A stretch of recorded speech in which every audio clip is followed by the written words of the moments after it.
percebeu quando escolhemos para esta cidade o nosso lar, retomando a caminhada nas frentes de batalha de nosso amado Mestre Jesus. Escolhemos para uma reflexão desta noite um desafio, porque para nós é um desafio sempre quando preparamos uma matéria para dividir, para trazer a reflexão à luz da doutrina espírita, com base nesse aspecto que bem sabemos, o aspecto científico, o aspecto religioso e o aspecto filosófico. Nosso desafio dessa noite é tecermos reflexões a respeito dos desafios do ser perante a vida. É sempre um desafio. Assim, se olharmos para a sociedade em que vivemos, nós veremos claramente 3 posicionamentos, 3 visões a respeito da vida. Em qual deles nós estamos?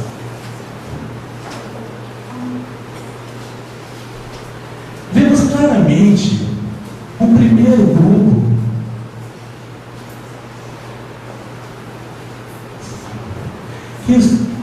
cuja visão está classificada como puramente materialista. Quem faz parte desta visão? Podemos apontar efetivamente, claramente, porque é uma visão efetivamente materialista da vida. Temos ainda aquele grupo, a qual também não podemos definir com muita exatidão, que tem uma visão espiritualista materialista da vida. E ainda, um pequeno grupo, dizemos pequeno e afirmamos, porque compartilhar desta visão requer um esforço quase que descomunal, e que talvez ainda não tenhamos, que é a visão espiritista da vida. Podemos dizer com clareza, com segurança, que todos aqui presentes, todos nós que viemos à Casa Espírita, que fazemos parte dos estudos, que efetivamente já temos uma visão espiritista da vida. Vejam que eu estou usando o termo espiritista, que é um termo cunhado por Kardec. Não estou usando já um termo mais oportunizado, que nós habituamos, espírita da vida, mas o termo espiritista, porque dá uma ideia melhor até do sentido. Podemos dizer, com certeza, analisando o aspecto social, de que efetivamente, como havia considerado logo no início, que os desafios para a visão espiritista são muito maiores. Esta afirmação é válida? Vejam bem, na sociedade em que vivemos, neste plano material, este mundo de provas e expiações, ter uma visão espiritista da vida não é muito fácil. Por quê? Porque coabitamos para ter esta visão com a visão materialista, puramente materialista, e aquela visão espiritualista ou materialista. Quando estudamos as instruções do Mestre Jesus, à luz do Evangelho, verificamos que realmente é um desafio quase que titânico ser efetivamente, às 24 horas do dia, espiritista. Viver a verdade de Jesus, a verdade do Mestre. Talvez alguém diga assim, não, mas ter uma visão materialista é muito mais difícil, tem muito mais desafios. Não é verdade. Vejam bem, um simples raciocínio. Na espiritualidade, como funciona quando vemos lá nosso lar, por exemplo, quem já teve a oportunidade de assistir aquele filme, ou mesmo vendo algumas obras espíritas? Na espiritualidade, nos agrupamos efetivamente em função de nosso tônus vibratório, Conforme nosso padrão vibratório, nós reunimos. Não deixa de ser muito diferente de nosso plano material, como hoje aqui estamos. Nos unimos por simpatia, simpatia vibratória, por nossas crenças, portanto que estamos aqui compartilhando o mesmo ambiente. Mas lá na espiritualidade, isso é muito mais acentuado. Quem compartilha de sentimentos superiores, de pensamentos muito mais elevados, se reúne nas cidadelas e prestam serviços os demais planos da existência. Entretanto, aqueles que compartilham de padrões médios vibratórios estão na maioria da chamada espiritualidade é um mundo errante mesmo, né? Somos todos espíritos errantes enquanto não encarnados. E aqueles que têm sentimentos menos nobres, que vamos ver normalmente, assim como foi exemplificado naquela série do Lar, habitando regiões mais escuras. Então, está muito bem diferenciado. Já no plano material, para nós, encarnados, os nossos desafios, enquanto tentamos ser espiritistas, são muito maiores, porque em nossa família, muitas vezes, poderemos ter membros de nossa família com uma visão totalmente materialista. É permissível, por que não? E aí vamos perguntar, mas por que isso? Porque eu vim com propósitos de me espiritualizar cada vez mais, e meu irmão, filho de meus pais também, consanguíneo, tem uma ideia completamente materialista. Por que isso acontece? E aí vamos olhar, e foi pela bondade divina, justamente. Se somos inseridos em um lar não espírita, onde as pessoas até detestam um pouco essa ideia espiritista, talvez o propósito seja de que nós estendemos a mão àquele que necessita, e realmente assim deve ser, né? Para trazê-los gradualmente a essa percepção da divindade, dos valores morais. Então é um desafio coabitar dentro de uma família, ou dentro de um grupo mesmo de amigos, dentro de uma empresa, dentro de nosso convívio social, onde tivemos essas três visões: a visão materialista e espiritualista, onde a pessoa não decidiu ser ainda, ora materialista, ora espírita, ora espiritista, mas está no seu processo de transformação. Assim, é um desafio muito grande tentar viver neste plano encarnado uma visão totalmente espiritista da existência. Analisando um pouco mais claramente esse conflito do homem na visão puramente materialista. Nesta visão, aquele que compartilha totalmente e vive integralmente tem como princípio o fazer para ter, apenas isso.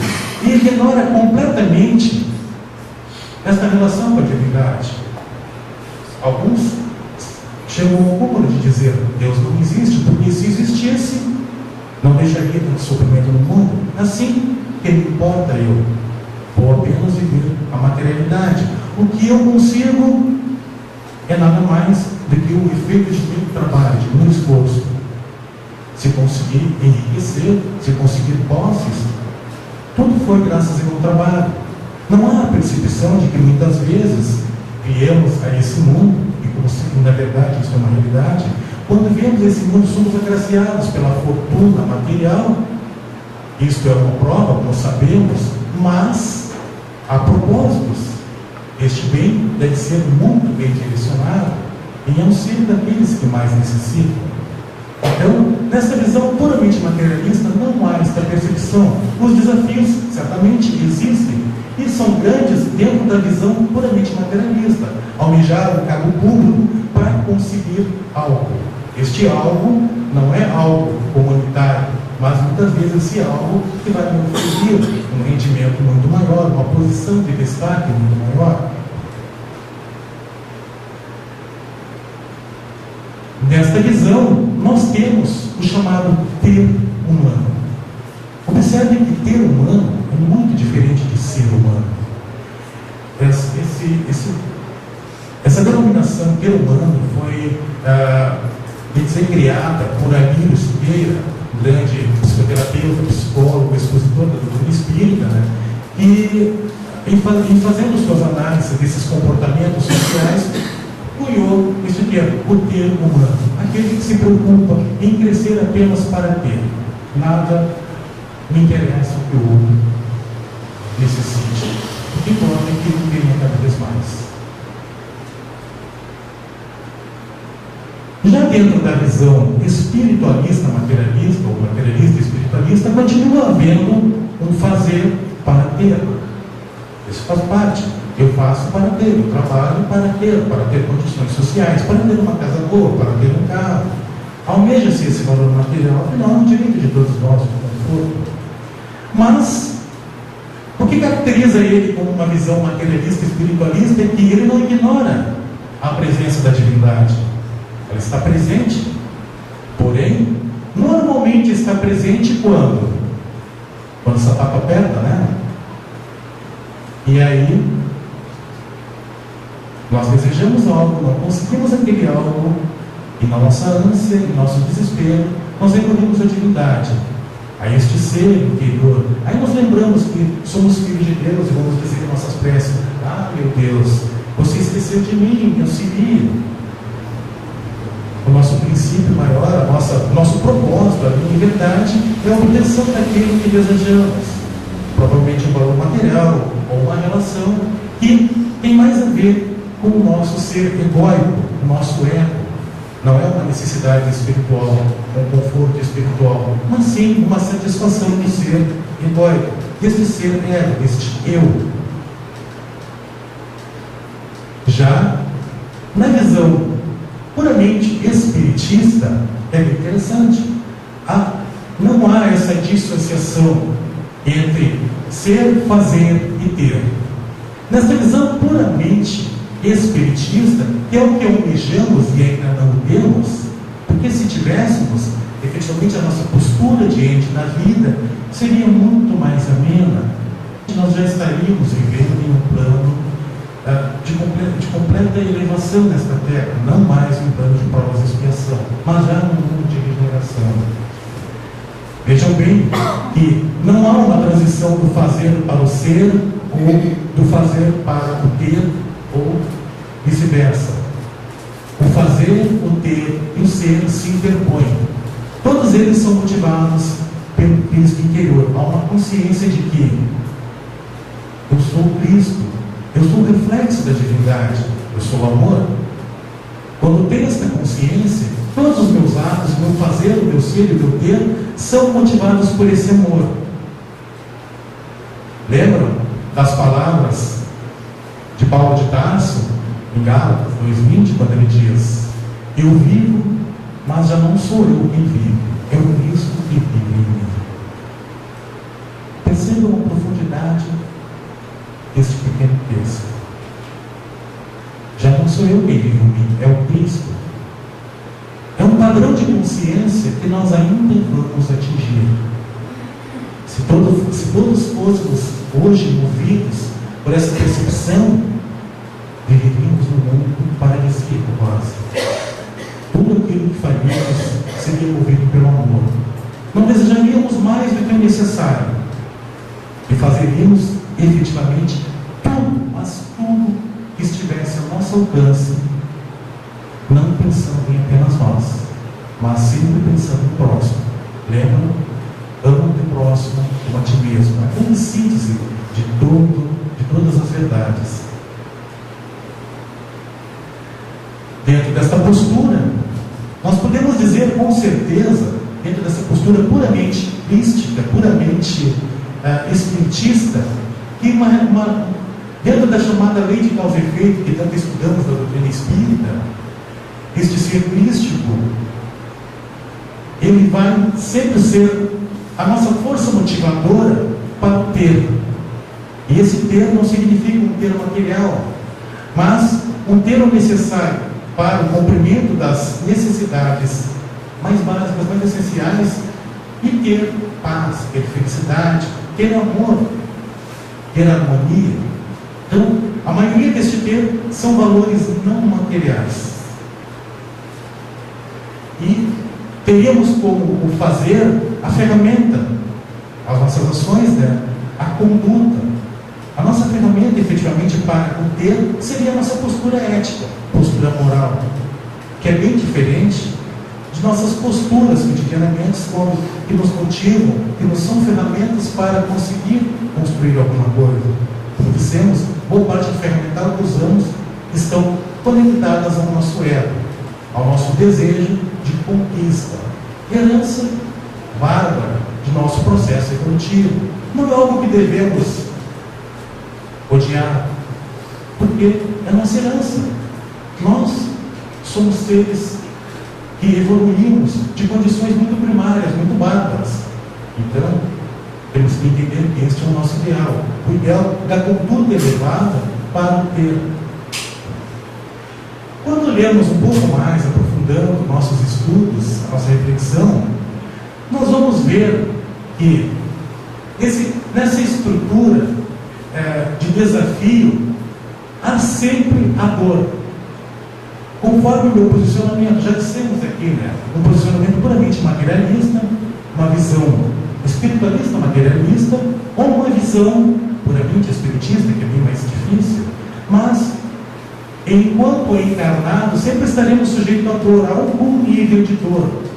Poderá ser muito intensa, conforme o nosso nível de materialidade, de sentimentos, ou poderá ser uma dor leve, uma pequena tristeza, mas haverá a dor, se estivermos falando do ápice deste ser totalmente espiritista.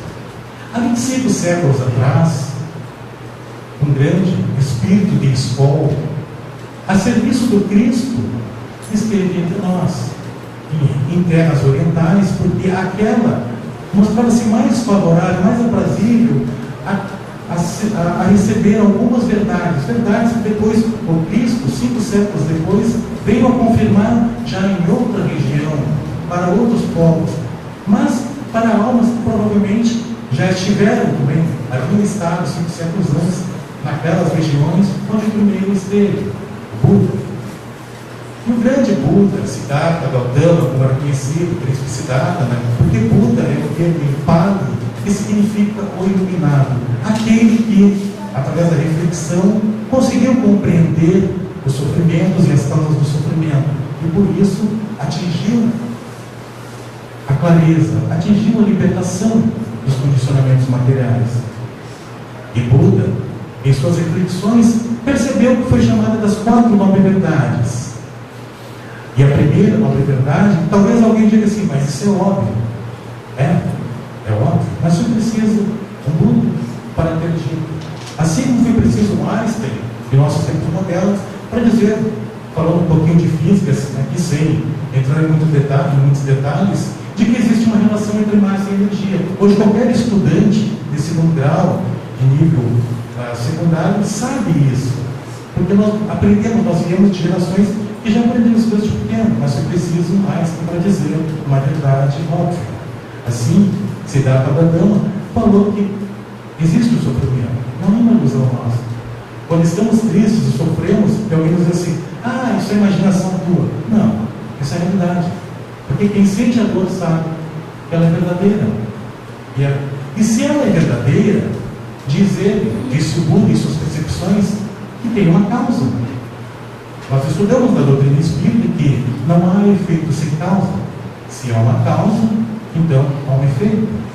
Se há um efeito, há uma causa.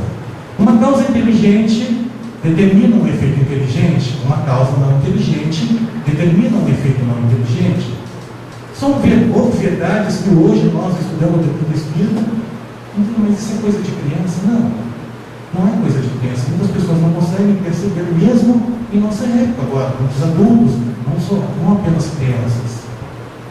Observa a terceira nobre verdade. Ele nos diz que se há sofrimento, e esse sofrimento tem uma causa, então é possível a extinção dessa causa.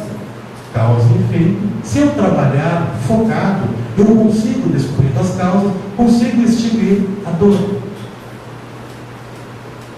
É lógico. Nos diz ainda, em sua 4ª nobre verdade, que se há sofrimento, se existe uma causa, se é possível extinguir essa causa, este sofrimento, então há de existir um caminho. Quem nos disse o Cristo, 5 séculos depois? Eu sou o caminho, a verdade e a vida. Ninguém chega ao Pai senão através de mim. Então é o caminho. Mas 5 séculos antes, este caminho foi definido como norma de conduta por Siddhartha. Aquele chamou de caminho oculto, ou seja, o caminho das 8 condições, 8 posturas de vida.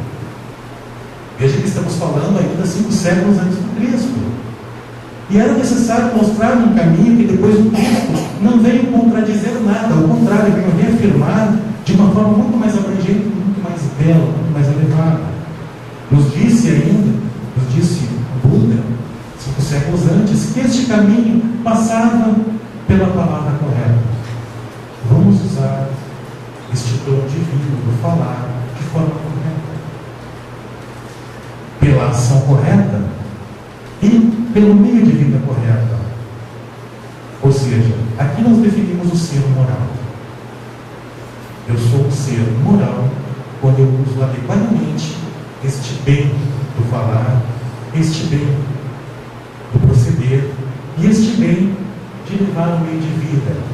Eu não posso pregar uma coisa e fazer outra. Não adianta eu vir aqui e dizer, estou dizendo, e sair daqui, bom, pessoal, eu tenho uma festinha para ir à noite, no barzinho, e vamos beber, vamos fumar.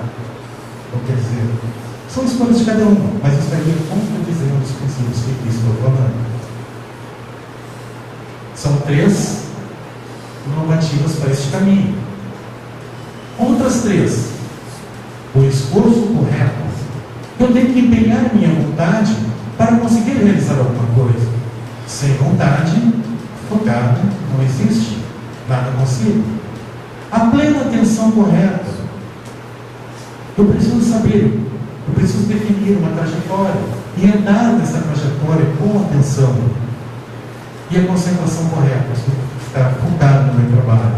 Não existe vitória se eu não me focar.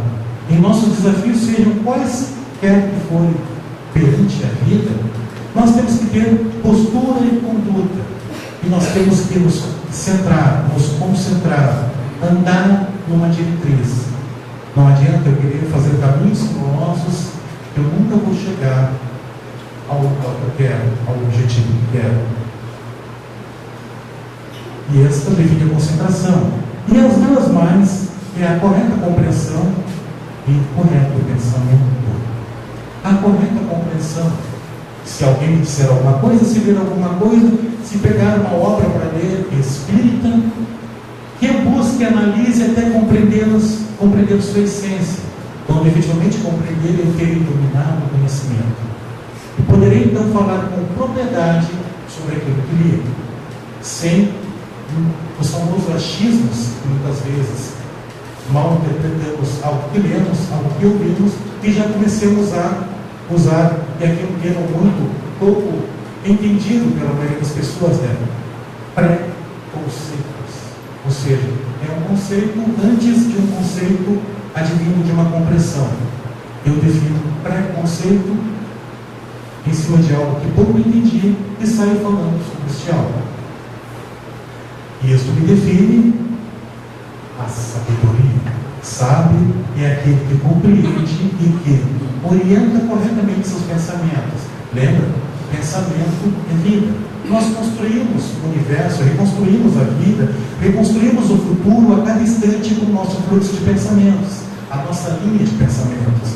Por isso o Cristo advertiu, que nós devemos observar os nossos pensamentos, até mesmo falando da forma mais vulgar como normalmente entendemos, basta pensar em alguma coisa, em uma relação extraconjugal que já estamos pecando. É verdade. Isso não se trata apenas para a relação homem-mulher.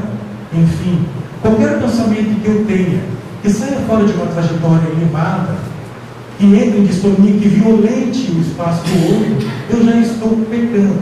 Pecados aqui não significa justamente essa ideia normal que nós temos sobre o pecado, mas simplesmente induzido em erro, causando distonias vibratórias que nos afetarão e afetarão outros, e assim toda uma norma de conduta.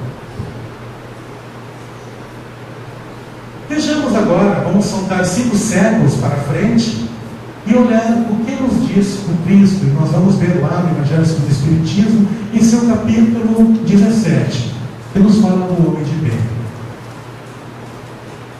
O homem de bem pratica a lei de Deus em sua maior pureza. 5 séculos depois. Isso não é a mesma coisa que A nova verdade aqui, perdão, desculpe, a palavra correta, a ação correta e o meio de vida correto? O ser moral?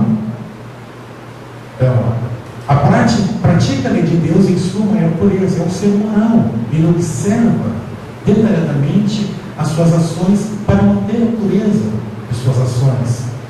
Portador de fé verdadeira. Não é uma fé simplesmente, eu aceito porque alguém me disse, ou alguém da casa espírita me disse. Não. Eu aceito porque eu cheguei ao entendimento. Lembram de lá a concentração, a compreensão correta? Esse dado nos falou 5 séculos antes. Então, o portador da fé verdadeira é o que nos ensina a doutrina dos Espíritos, né? Vamos entender através da razão os porquês da vida. Assim nós podemos efetivamente defender esta bandeira, esta causa, porque nós entendemos as causas do sofrimento e podemos, enfim, agir sobre elas. O homem de bem é caridoso. Lembram 5 séculos antes a ação correta?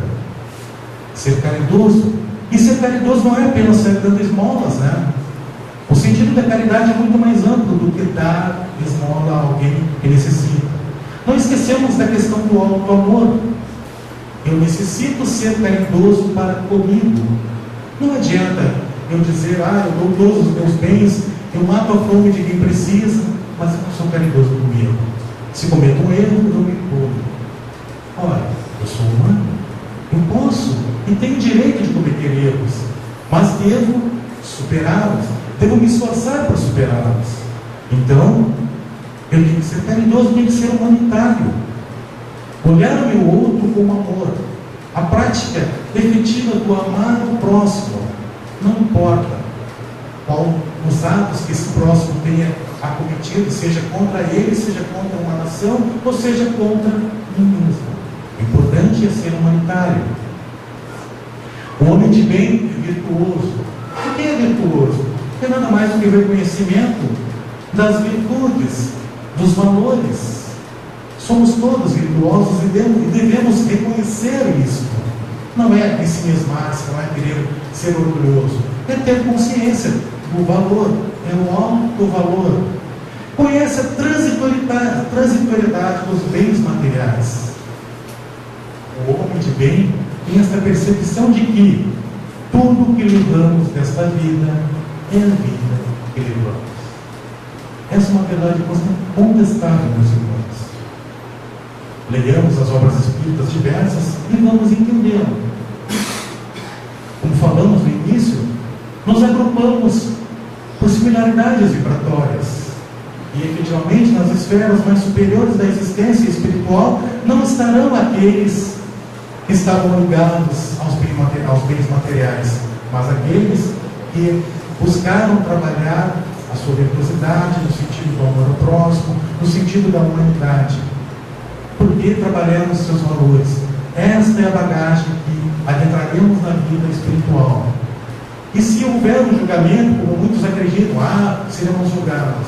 Não seremos julgados no sentido de punição, mas apenas no sentido de lei de causa e efeito. Ficarás com aqueles com os quais têm similaridade vibratória, que desejam o mesmo que você. E assim permanecerá até retornar da vida corporal e novamente ter uma oportunidade de crescimento. Lembrando, Emmanuel, o grande Emmanuel, mentor de Chico Xavier, ele traz algo que pode ser bem elucidativo, uma figura de linguagem para nos falar a respeito desta questão das dores, dos nossos sofrimentos perante os nossos desafios. Emmanuel nos diz: desgosto, meus irmãos, está para o coração como a poda à árvore. Recordemos que a vida está cortando o prejudicial e o supérfluo. Veja a importância desta visão. É a visão otimista da vida. A visão otimista perante o desafio. E ele ainda continua. Em nossas plantas de ideal, a realização, a fim de que possamos nos renovar e melhor produzir. Fazemos uma analogia, olhamos a figura de linguagem. Aqueles que têm seus jardins em casa e costumam bem cuidá-los, há determinados momentos que se faz necessário podar algumas folhas, algumas folhas secas, Isso acaba prejudicando, além de tirar a beleza da árvore. Imagina, você tem uma árvore frondosa, linda em seu quintal, ou em seu canteiro, com belas flores, todo mundo passa e admira que bela árvore. De repente você começa a descuidar delas e folhas começam a secar. Talvez necessário que o jardineiro retome a sua posição de trabalho e vá ali e faça as podas necessárias para que essa venha com mais força. Essa analogia para nossas vidas. Nós somos a árvore frondosa. Os nossos desafios são justamente a vida a forma como nós encaramos essa vida.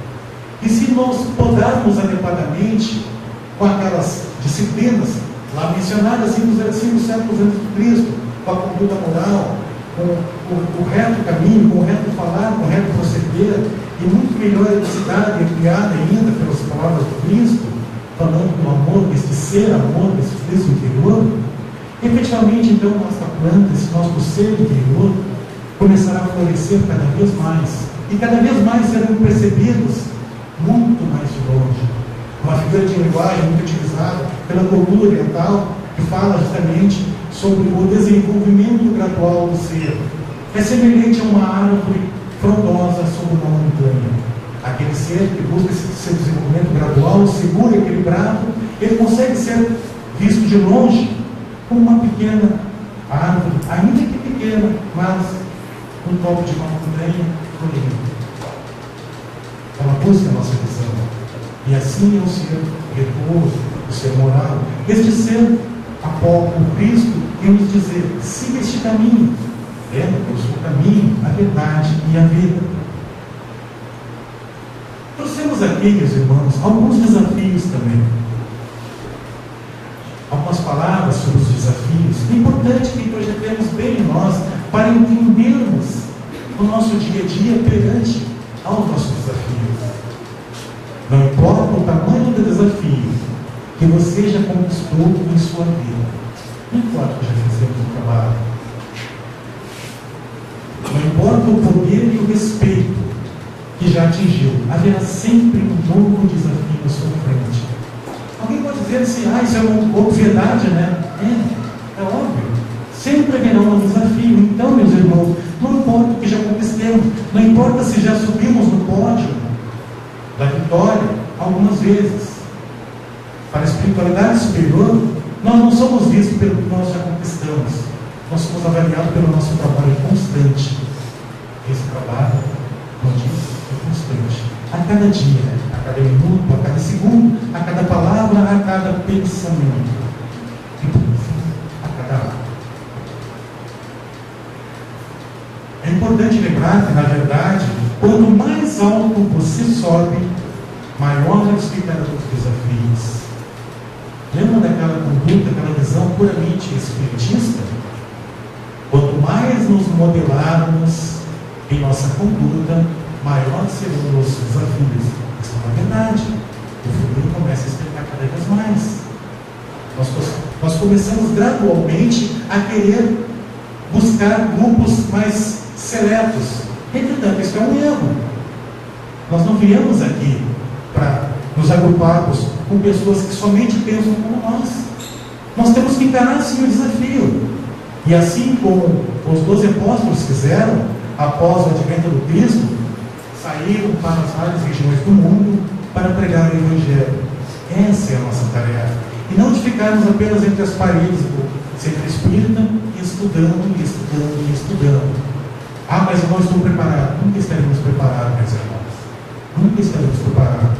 Porque neste mundo de provas e expiações é uma escola, é um aprendizado. E só consolidaremos o nosso aprendizado na prática. E para vencermos sempre haverá necessidade de vigor, coragem, força e perseverança. Então, como será na primeira vez? Não desistamos. Quanto mais alto subirmos, mais fica difícil o desafio. E poderemos ter alguns insucessos. Mas esses insucessos deverão ser sempre vistos com aquela visão do aprendiz. Isso foi uma lição para mim, não um fracasso. Quem pensa que encontrará felicidade quando ficar livre dos desafios, ficará decepcionado, porque esse dia jamais chegará. Fazendo uma analogia, aquele que diz assim: não vejo a hora de me aposentar, né? Poder, imagina, todas as manhãs saio para a minha empresa, 8 horas, bato o cartão, aquele chefe falando aquela coisa, não vejo a hora de me aposentar. Faz 20 anos, 30 anos para essa empresa, não me aposentei ainda. E pensa assim, meus irmãos, aposente-se da existência, porque feliz é a pessoa que tem a capacidade para vencer os desafios que encontra. Então, encontre os seus desafios e haja rapidamente com competência para vencê-los. O que significa ter competência? A competência ela não nasce de um momento para o outro. Há que ser construída. Há que ser construída por normas de conduta. Aquelas normas que vimos há pouco tempo atrás são as bases de construirmos a competência, a concentração, o direcionamento, a linearidade no caminhar, mas também não a rigidez. Não podemos esquecer. Usando uma outra figura de linguagem muito utilizada pelos orientais, devemos ser mais ou menos em nosso comportamento tal qual o junco na beira das praias, né? Que se curvam com a brisa, chegando até mergulhar na água, mas passada a brisa ele volta de novo. Devemos ser flexíveis, mas sempre manter a conduta. Trabalhe seriamente sobre eles e se sentirá vivo e feliz. Isso é importante, interessante. Só quem coloca em atividade perante o desafio sente, após algum tempo, ao invés do cansaço, sente-se mais desafiado ainda, sente aquela vontade incessante: meu Deus, eu quero continuar, quero voltar ali, quero fazer mais um pouco desse trabalho. Somente com esse trabalho tem a ver com o auxílio ao próximo, com o auxílio à comunidade, porque nós começamos a ver carinhas felizes, pessoas gratas por um esforço que é um dever nosso de crescimento. Mas dá sempre ampliada a capacidade para vencer e beneficiar-se deles. Então, devemos, e não é errado, nos beneficiar daquilo que plantamos também. Talvez alguém pense assim: não, eu só tenho que dar. Não, meus irmãos. Nós temos todo o direito, sim, de ter uma boa, uma mansão, um bom quintal, se o nosso esforço, a nossa conduta foi a correta para oferirmos isso. Então nós temos o direito, até porque, lembrando das grandes leis que regem a humanidade, se nós conseguirmos isso com um trabalho honesto e correto, é porque tem propósito, que não é só simplesmente usufruir, mas levar em direção aos outros, ao próximo. O que eu posso fazer para o próximo com as condições que tenho, com essas novas condições que são cada vez melhores? Os desafios são crescentes, mas você é capaz. Então, enfrente-os e seja feliz. Basicamente é isso, Senhor, que conclui nosso pensamento. Teremos desafios todos os dias de nossa vida. Quando acordarmos amanhã pela manhã, na terça-feira, o nosso dia estará repleto de desafios que sequer imaginamos.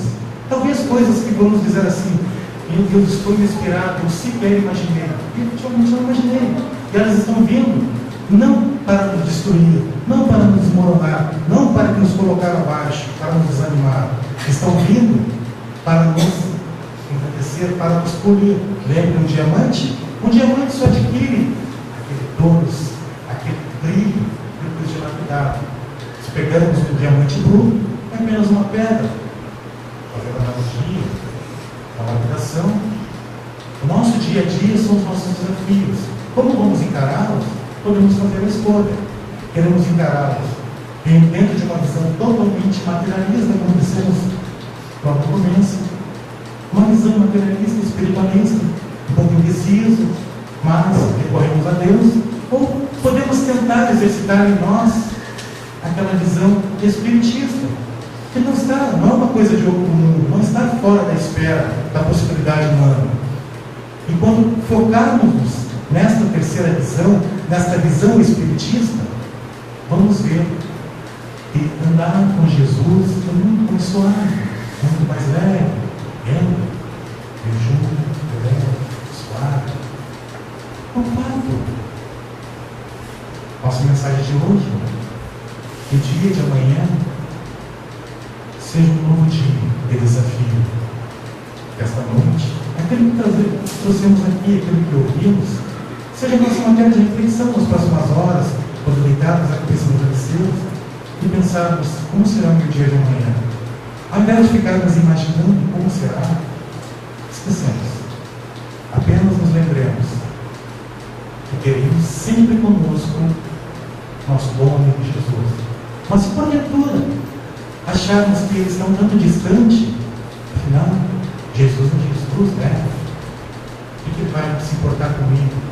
Não esqueçamos, meus irmãos, que o nosso mestre amado, um ato de amor tão grande, que levou a benfeitores, amigos, amorosos, muitos deles caminham conosco já há muitas existências, que caminham conosco diariamente. Então, recorremos a eles.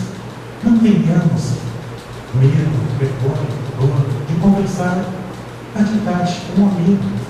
Ainda que de repente alguém nos veja e diga assim: fulano parece doido, falando sozinho. Deixe, azar. Vocês estão falando com alguém que efetivamente estará nos ouvindo. Fale com o coração. Fale com esse perfeitor amigo. Os espíritos simpáticos que nos rodeiam também, porque quando produzimos bons pensamentos, atraímos bons espíritos. E não esqueçamos do mestre Jesus.